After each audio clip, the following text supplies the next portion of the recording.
And we can now speak to Pakistan's former Prime Minister Imran Khan, who joins me from his home in Lahore. Thank you for your time, Mr. Khan. Now, we understand the police have surrounded your house.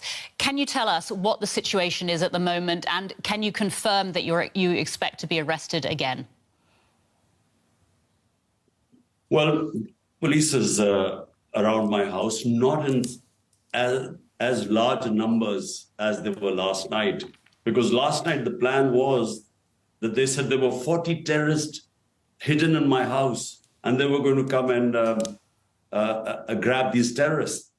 So therefore, the whole area was surrounded by police. But what I did was I asked all the journalists beforehand, I said, come over to my house and see where the terrorists are.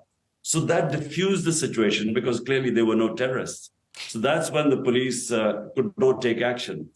But the answer to your question, do I expect to be rearrested? Yes, it could happen anytime, because even though I'm on bail on everything now, the police can't arrest me on any charges because the courts have given me bail. But unfortunately, right now, the law of the jungle is prevailing. Might is right.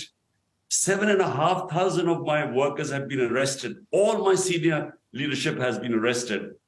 So what will happen, I don't know, but I expect to be rearrested. Mr. Khan, the Pakistani government says that you are sheltering some of your supporters who are accused of attacking the army. So do you reject that claim? It is absolute nonsense.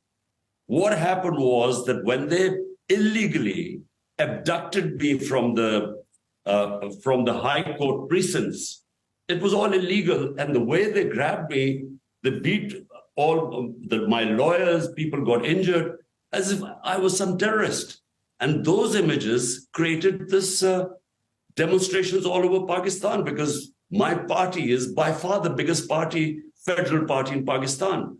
Now, what they did was they used these mass demonstrations that took place, they perpetuated violence, which is, I don't remember such violence. They shot dead 25 people, which we already know, but there are others which we can't know, because then they started arresting 7,500 workers have been arrested. We don't know what's going on. All my leadership has been arrested. So they used that pretext to crush my party, because this is the election year. And my party's poll in the polls, it's 70% ratings right now. Mr. So in Khan, order to crush the party that we don't contest the elections, this is why all this is happening.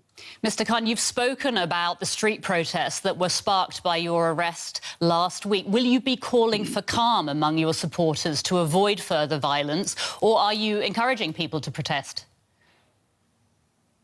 Look, the protest took place when they saw me being abducted from the precincts of the High Court by the army. That's why the protest took place. There are no protests right now.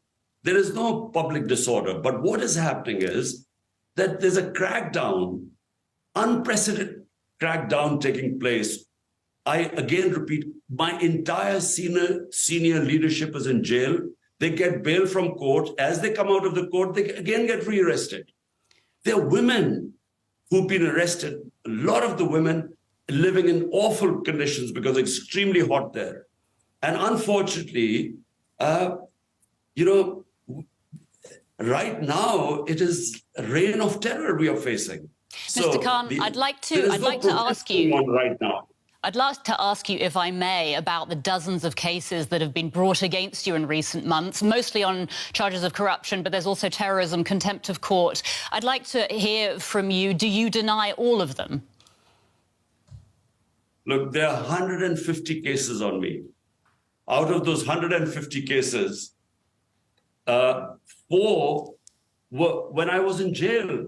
When I was inside the jail, there were 4 more criminal cases against me. There are 40 terrorism cases against me.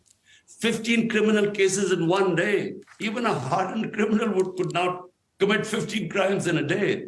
So there are 2 corruption cases which are being contested. So, I mean, as someone who's been known in this country for 50 years, never committed one crime, certainly in the last few months, he's had 150 cases. No one believes this. People know me in this country for 50 years. You have accused the country's military chief of being behind your last arrest, and you've also accused a senior general of being involved in a plan to kill you. These, of course, are serious accusations. Do you have evidence that supports these allegations that you've made? The senior military intelligence officer was involved in my assassination attempt. I preempted it. I warned everyone that this is going to happen. When it did happen, I was lucky to be alive. 12 people got bullet wounds, one died, and they would not let me register a case. It was my fundamental right that the suspects who were involved, I should have registered a case so they could be investigated. They never even allowed an investigation. So how am I going to bring my evidence forward? And whatever evidence was coming through a joint investigation committee, they sabotaged it. So how am I going to bring my evidence in public? And as for the charge of the army chief, well, the army who picked me up from the High Court illegally, ruled by the Supreme Court. And the orders to the army comes right from the top. So one man takes the decision.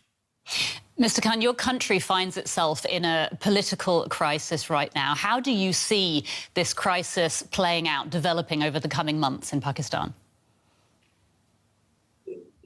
Pakistan faces a huge political crisis, but even a bigger economic crisis, because we have never had such bad economic indicators like we have today.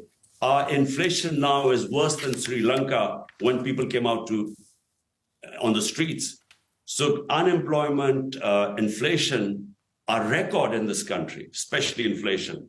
And the answer to both the problems, the political crisis and the economic crisis, are free and fair elections. This is the election year. So already the Supreme Court had ruled there should have been elections on the 14th of May in 2 of the provinces. The government refused. They violated the Constitution. They violated the orders of the Supreme Court. So the answer to our crises are free and fair elections. Mr. Khan, thank you so much for your time. Pakistan's former Prime Minister Imran Khan. Thank you.